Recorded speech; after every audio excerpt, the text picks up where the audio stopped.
Chinese tech giant Huawei has released its first 5G smartphone, the Huawei Mate 20X 5G. Now, the new model is going to include some new features such as a dual SIM slot, a smaller but stronger battery, faster charging, and of course 5G connectivity. Now, China, the world's largest smartphone market, has been steadily building on its 5G network. It remains a key player in its Made in China 2025 strategic plan. Network carriers, they've been investing very heavily in this. Huawei spent almost $1.4 billion on 5G technology research between 2017 and 2018. Analysts predict that the 5G network could be worth $160 billion in 2025, or 3.2% of China's GDP. It's also good news for consumers, though. The next generation technology will provide cost reductions as well as ultra-fast and seamless connectivity. We'll be seeing other Chinese 5G handsets hit the shelves across the mainland from August. But for fans of the Big Apple, well, they'll have to wait a little longer. Apple won't be launching their 5G iPhones until the year 2020. Now, for more, we're joined by Neil Shah. He's partner and research director at Counterpoint Research. Good afternoon over there in Mumbai, Neil. This phone is being touted to ring in the future of mobile technology. Should consumers be anticipating it to be a game changer? I think it has every right to be a game changer in current crop of Android smartphones. Especially it's Huawei's first 5G phone which is being commercialized, and coming from the trade ban from US, I think a lot of consumers have been waiting for a flagship device from Huawei. So in markets like UK, UAE, and in China in coming months, you will see a greater appetite for consumers waiting for Huawei's flagship with the 5G capability, which makes it future-proof.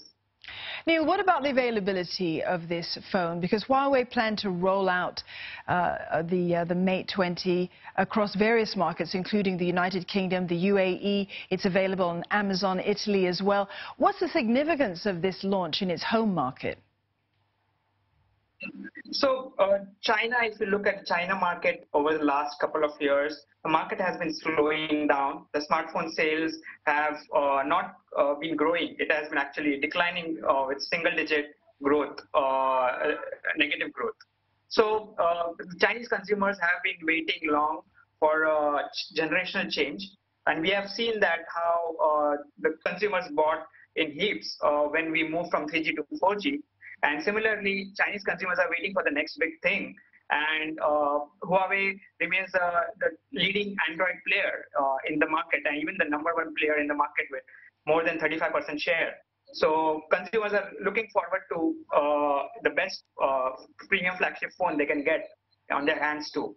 So if you look at China, is close to almost more than 420 million smartphones shipments per year market. So we estimate that more than 400 million smartphones with 5G will be sold in the next 4 to 5 years. So, Neil, the US, of course, has imposed a ban on Huawei. It's on its blacklist. There are global concerns over security. You know, the 5G ambitions of Huawei won't be impacted by that, do you think? Yeah, 5G, so it has been derailed.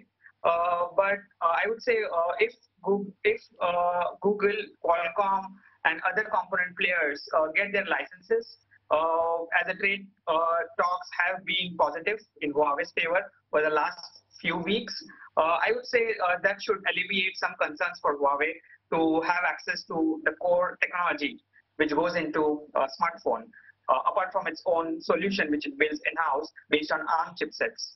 ARM technology, which is a UK-based company bought by SoftBank, but has some amount of US technology in there as well, which is very critical for Huawei to roll out the phones really fast. So ARM and Google are the main two companies which it will need access to. And I think smartphone business should not have that much security concerns compared to what network business, infrastructure business, US is thinking about. And the date to watch for the rollout of those phones, August the 16th, of course. Neil, thank you very much for that perspective. Neil Shah, their partner and research director at Counterpoint Research.